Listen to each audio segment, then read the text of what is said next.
अगर हमारे पंचायत सेक्रेटरी के साथ फील्ड में कहीं भी कुछ भी हुआ, मैन हैंडलिंग हुई, तो उसका सारा का सारा जिम्मेवार हमारी एडमिनिस्ट्रेशन है या कंसर्न पीडीओ होगा। हमारी बदकिस्मती क्या है कि कोई भी उठकर आकर जिसके मुंह में जो आएगा, जमहूरियत का फायदा उठाते हुए उसको जो भी मुंह में आता है, ये चोर है जी। मैं अपने ऑफिसर्स को भी बोलना चाहता हूँ कि आप पंचायत सेक्रेटरी को मरवाने के लिए भेज रहे हो वहाँ पे फील्ड में, आप 3 लेवल की वेरिफिकेशन हो रही है, आप क्यों नहीं कर रहे हो? पर लेकिन सोशल मीडिया पर जो हमारा कैरेक्टर असैसिनेशन होता है उसकी जिम्मेदारी कोई नहीं लेगा। हम किसी भी पंचायत सेक्रेटरी के साथ या जीआरएस के साथ नहीं है जिसने पैसे लिए हैं। भाई आप प्रूफ करो, उसको जेल में डालो, हमें उससे कोई लेना देना नहीं। अगर आज 10 नाम हम सिलेक्ट करके देते हैं, जब तक ग्राम सभा यस नहीं करेगी, अपना अप्रूवल नहीं देगी, तब तक उन लोगों की रजिस्ट्रेशन नहीं होगी, तब तक उन लोगों को ग्रांट नहीं मिलेगी। उनको भी जेल में डालो ना जिन्होंने पैसे दिए। उनके पास कहां से इतने पैसे आ गए? एक साइड वो कह रहे हैं हम गरीब हैं, दूसरी साइड वो कह रहे हैं हम 30,000 दे रहे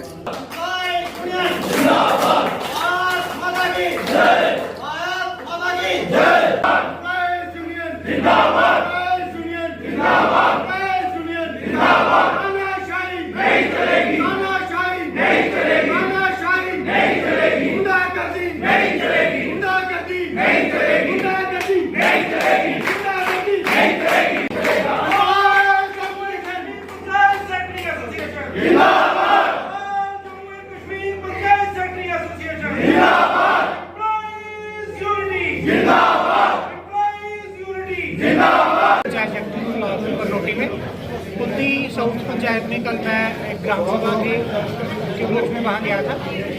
लोगों की गैदरिंग थी, वहाँ जैसे पहुँचे तो लोगों ने इससे पहले कि ग्राम सभा शुरू होती है उन्होंने एलिगेशंस लगाना शुरू कर दिए। एक हमारा मुलाजिम है उसको कि वो चोर है, वो 30,000 रुपये लेता है। तो मैंने उनसे पूछा कि आपके पास कोई प्रूफ है?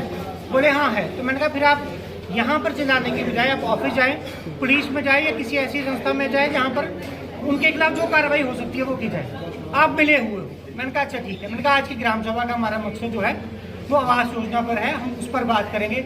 आपने हमें इनविटेशन नहीं दिया। तो मैंने कहा आप लोग इतने कैसे आ गए? हम एक दूसरे से पूछ कर आए, हमने देखा यहाँ पर आज लोग आ रहे हैं। फिर मैंने कहा अच्छा ठीक है, मैं आपसे हाथ जोड़ के माफ़ी मांग लेता हूँ अगर हमारी तरफ से रुक रहते रही होगी। फिर उसके बाद बिना किसी टेक्निकलिटी के उन्होंने ऐसे एलिगेशंस लगाए, पिछले साल की ग्रांट हमें क्यों नहीं दी? मैंने कहा आपका सर्वे हुआ था? नहीं हुआ। सर्वे में नाम था? नहीं था। हम गरीब हैं, हमें दो। तू करके उन्होंने बात करी। फिर उन्होंने बीच में नारे लगाना शुरू कर दिए और पूरी उन्होंने कोशिश की कि मुझे प्रवोक किया जाए। मैं जितना अपना संयम रख सकता था मैंने रखा। बाद में एक बंदे ने जब तू करके और बिल्कुल धड़ाम से, वो और उसके फादर दोनों थे, उन्होंने जब एलिगेशन लगाना शुरू किए तो फिर मैंने उनको रिस्पॉन्ड किया। और उसके बाद उन्होंने हल्ला गुल्ला किया, उन्होंने पूरा वीडियो ब्लॉग, मुर्दाबाद, एसीडी के खिलाफ नारे, फिर बाद में उल्टे सीधे एलिगेशंस।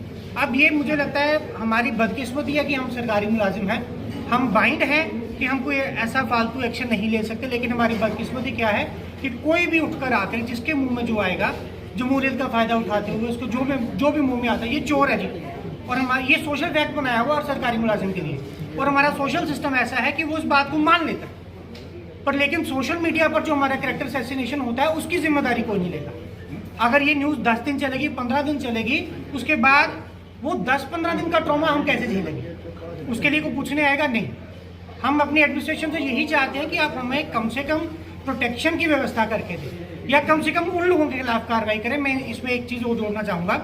जैसे मैं वहाँ से, मुझे लोगों ने बोला कि सर आप यहाँ से जाइए, यहाँ पे लोग भड़के हुए हैं और यहाँ पे कुछ लोगों के इंटेंट गलत है। तो मैंने वहाँ से गाड़ी निकाली, मैं गया और पीछे से 3-4 लोगों ने वहाँ पर आके मेरा रास्ता रोका।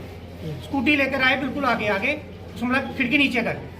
तो मैंने नीचे करी तो उसने फटाफट गाड़ी में हाथ डाला, गाड़ी की चाबी निकाल लगी। सेल्फ स्टार्ट गाड़ी थी तो, लेकिन उसको कुछ नहीं उसका कुछ बन पाया। तू इं कि चोरियां कर लुकी लुकी जाना, चलो रात ही लोग सदा दे, जवाब दे लोग कहते।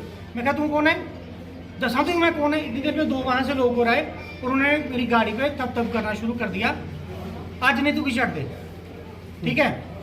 मैंने वहाँ से गाड़ी चलाई, उनकी स्कूटी आगे थी, मैं साइड पर, उनको एक ठोकर लगी स्कूटी को, साइड पर गिरी वो। मैं वहाँ से जान बचाकर मैं निकला।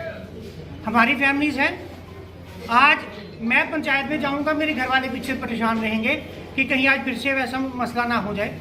आपने एक बुजुर्ग को देखा होगा, वो किस तरह से बात कर रही थी। औरतें आगे आकर ऐसे धक्के मार कर बात कर रही थी। जिन लोगों के पास जवाब नहीं थे, उन लोगों ने औरतों को, उन बुजुर्गों को आगे किया कि किसी तरीके से इन पर कोई कार्रवाई की जाए। अगर आपके पास प्रूफ नहीं है तो आप एलिगेशंस मत लगाइए। बड़ा आसान है सर एलिगेशन लगाना, बहुत आसान है। लेकिन हमने जब बोला कि आप प्रूफ करके बताओ, तब उन्होंने कहा जी आप मिले हुए। हमने ये भी मान लिया हम मिले हुए, लेकिन क्या हम लोग वहां पर जिस मकसद के लिए गए थे वो क्या था? अगर जो कुरैतियां एक सिस्टम से हुई हैं, टेक्निकल ग्लिच कह सकती हैं, जो भी है, हमारे एंड पर तो नहीं था ना वो। उसका सोल्यूशन क्या था? ग्राम सभा। आप कहते हो जी ग्राम सभा में लड़वाने के लिए, नहीं। आज 10 नाम, अगर आज 10 नाम हम सिलेक्ट करके देते हैं, जब तक ग्राम सभा यस नहीं करेगी, अपना अप्रूवल नहीं देगी, तब तक उन लोगों की रजिस्ट्रेशन नहीं होगी, तब तक उन लोगों को ग्रांट नहीं मिलेगी। आधे से ज्यादा लोगों ने ये बोला कि साढ़े पैसे आइए तो सानू दिया नहीं, साढ़ा ना कटी उड़ा। ये भी मिसकंसेप्शन है। और डेलीबरेटली लोगों के घरों में जा जाकर मुझे पिछले 1 हफ्ते से फोन आ रहे थे, सर थोड़ा 20,000 रुपया तुम दे उड़ गए तो 10,000 केस थोड़ा GRS है उसे दे उड़ गए, सारा ना कट गए। प्रोपेगेंडा किया जा रहा था बिल्कुल सर, और ये डेलीबरेट था। वहां पर नायब सरपंच था, नायब सरपंच के खिलाफ एक एप्लीकेशन लगी थी। अब बीइंग पंचायत सेक्रेटरी वो मुझे मार्क होनी थी, वो मैंने जाकर उसको चेक करना था, उसको वेरीफाई करना था। और जब वेरीफाई किया तो नायब सरपंच की गलती निकली, एक्स नायब sarpanch I would like to say, ठीक है। और आज वो कह रहा है ये करप्ट है, चोर है, इसके खाते चेक करो। ओपन चैलेंज, आइए खाते चेक करिए, बुलाइए किसी एजेंसी को जो हमारे खाते चेक करवाए। लेकिन अगर आप जिम्मेदारी के साथ कहते हैं और ये बताइए कि अगर हम सही निकले तो आप उसका क्या, उस पर आप क्या रिएक्शन देंगे? ये देखिए, ये टारगेटेड तरीके से ये लोग आए हैं, सबकी जुबान पर 3-4 बातें थी।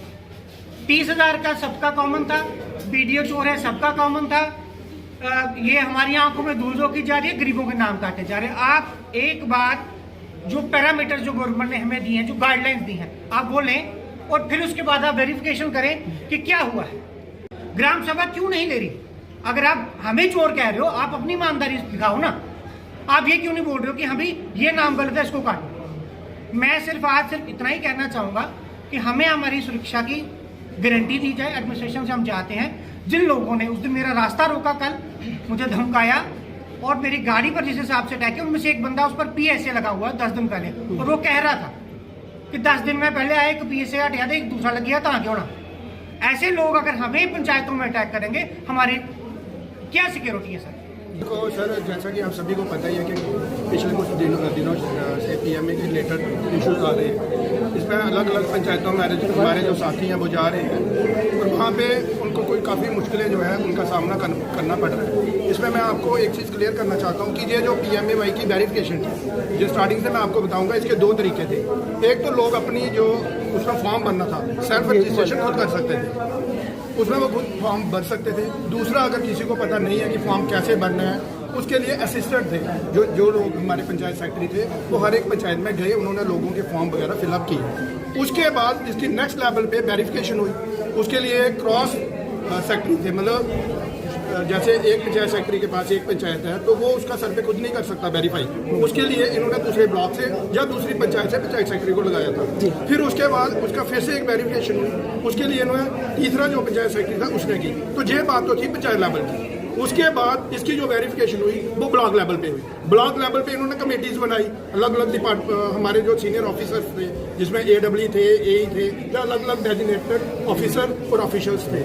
उसके बाद ब्लॉक लेवल के बाद डिस्ट्रिक्ट लेवल पे कमेटी बनी। मेरा कहने का मतलब ये है कि जो ये वेरिफिकेशन हुई PMAY की, ये 3 लेवल पे हुई। और मैं लोगों से, जनता से अपील करता हूँ कि आप खाली पंचायत सेक्रेटरी के पीछे पड़े हुए कि आपने हमारे नाम काटे। भाई उन्होंने नाम नहीं काटे, इसमें कोई भी ऐसा प्रोविजन नहीं है कि कोई पंचायत सेक्रेटरी जो है वो आपका नाम काट सकता है। वो खाली वहाँ पे जो फॉर्म है उसको फिल कर सकता है। उसमें डिफरेंट टाइप्स के फील्ड है, जैसे पक्का वाल है, कच्चा वाल है, रूफ कैसा है, उसके पास मोटरसाइकिल है नहीं है, 2 व्हीलर है नहीं है, 15,000। मैं आपको क्लियर करना चाहता हूँ, कुछ लोग ये कहते हैं भाई मीडिया में आके, जैसे आपके पास भी आते होंगे, भाई इसकी 4 बेटियां हैं, इसके पास घर नहीं है, भाई ये हैंडीकैप है, जिसके पास नहीं है। जब एक पंचायत सेक्रेटरी उसको दे देगा, उसके बाद यही लोग बोलेंगे कि पंचायत सेक्रेटरी ने पैसे खा के इसको दिया, क्योंकि उसका तो मैं क्लेम बनता ही नहीं है। हाउसलेस जो होगा, जिसके पास कच्चा घर होगा, जिसके सर के ऊपर छत नहीं होगा, खाली ये जो ग्रांट है ये उसको दी जाती है। आप खुद, आप मीडिया वाले हो, बड़े समझदार लोग हो, आप स्तंभ हो फोर्थ हमारी डेमोक्रेसी का। मैं आप लोगों से रिक्वेस्ट करता हूँ कि आप फील्ड में जाइए, पंचायतों में जाइए और आप खुद देखिए कि वहां पे कितने लोग हैं डिजर्व करते हैं। अभी भी आप देखना पंचायतों में 80-80, 90-90, 100 नाम आया हुआ है। आप एक खुद जाके देखना पंचायतों में कि क्या वहां पे 90 लोग डिजर्व करते हैं। मैं अपने ऑफिसर्स को भी बोलना चाहता हूँ कि आप पंचायत सेक्रेटरी को मरवाने के लिए भेज रहे हो वहां पे फील्ड में। आप 3 लेवल की वेरिफिकेशन हो रही है, आप क्यों नहीं कर रहे हो? आप हमारे एसीडी साहब को चाहिए था, बड़े डेडिकेटेड ऑफिसर है, बड़े हॉनेस्ट ऑफिसर है हमारे एसीडी साहब, लेकिन मेरी रिक्वेस्ट है, हम 3-4 दिन पहले भी मिले कि सर इंडिपेंडेंट पार्टी से आप करवा दीजिए कोई भी वेरिफिकेशन, हमें लेना देना ही नहीं कोई भी। आप जेई को लगा दो, पीडब्ल्यूडी के पटवारी को लगवा दो, टीचर्स को लगवा दो, लेक्चरर को लगवा दो, गवर्नमेंट के पास इतनी एजेंसीज है, आप किसी को भी लगाओ, पंचायत में भेजो, उनसे वेरिफिकेशन करवा लो, जो भी डिजर्विंग केस हम उनको पैसे दे देंगे PMAY के। आप क्यों नहीं कर सकते? आप पंचायतों में इनको भेज रहे हो। आपने देखा एक बंदा जाएगा, ये एकदम से इतने लोग इकट्ठे होकर आ जाएंगे, वो क्या कर सकता है बेचारा बंदा, बताओ आप। इनके भी बच्चे नौकरी करते हैं, ये जो लोग कल या परसों इनके भाई नौकरी करते हैं, सारे ये समाज तो हम लोगों से ही बना हुआ है। मेरी सबसे रिक्वेस्ट है, भाई सच्चाई जानिए, जो 3-4 पैरामीटर साथ है, उसके अलावा कोई पंचायत सेक्रेटरी किसी को नहीं दे सकता पैसे, जो जबरदस्ती इसमें है नहीं है। तीसरी बात मैं ये कहूँगा कि इन लोगों ने बोला कि 20,000 लिया, 30,000 लिया। हम किसी भी पंचायत सेक्रेटरी के साथ या GRS के साथ नहीं है जिसने पैसे लिए हैं। भाई आप प्रूव करो, उसको जेल में डालो, हमें उससे कोई लेना देना नहीं। हमारा अगर कोई साथी ने पैसे लिए हैं, आप प्रूव करो और उसको जेल में डाल दो। हम उसको थोड़ी एनकरेज कर रहे हैं कि आप जाओ। और वो लोग जिन्होंने दिए उनको भी जेल में डालो ना, जिन्होंने पैसे दिए। उनके पास कहां से इतने पैसे आ गए? एक साइड वो कह रहे हैं हम गरीब है, दूसरी साइड वो कह रहे हैं हम 30,000 दे रहे हैं। इट मीन कि 30,000 में वो तो अपना टीम लेके शादी भी डाल सकते हैं और दे भी एडवांस रहे हैं। तो इस टाइप का जो एक माहौल बना हुआ है समाज में, हम ये चाहते हैं कि ऐसा ना हो। अगर हमें कोई इंश्योरेंस मिलती है तो ठीक है, अदरवाइज 19 के 19 लाख जो है हम कंट्रोल स्ट्राइक करेंगे। उसके बाद अगर हुआ तो ये जो हमारी स्ट्राइक है ये यूटी लेवल पे भी जा सकती है। इसके लिए हमारी जो एडमिनिस्ट्रेशन है वही जिम्मेवार है। अगर हमारे पंचायत सेक्रेटरी के साथ फील्ड में कहीं भी कुछ भी हुआ, मैन हैंडलिंग हुई, तो उसका सारा का सारा जिम्मेवार हमारी एडमिनिस्ट्रेशन है या कंसर्न BDO होगा। क्योंकि इन्होंने तो बोला कि वीडियोस भी जाएंगे ग्राम सभा में, क्यों नहीं जाते वीडियोस? वो एक सेक्रेटरी को भेज देते हैं कि आप जाओ जी ग्राम सभा करो। वीडियोस का भी तो काम है। IEC के पैसे आते हैं, कहाँ जाते हैं वो पैसे? कौन कहाँ जाता है? ये पंचायत सेक्रेटरी ने रखा हुआ है बस ऐसे लोगों को समझाने के लिए। ये ऑफिसर भी जाने चाहिए फील्ड में, ये समझाएं लोगों को भाई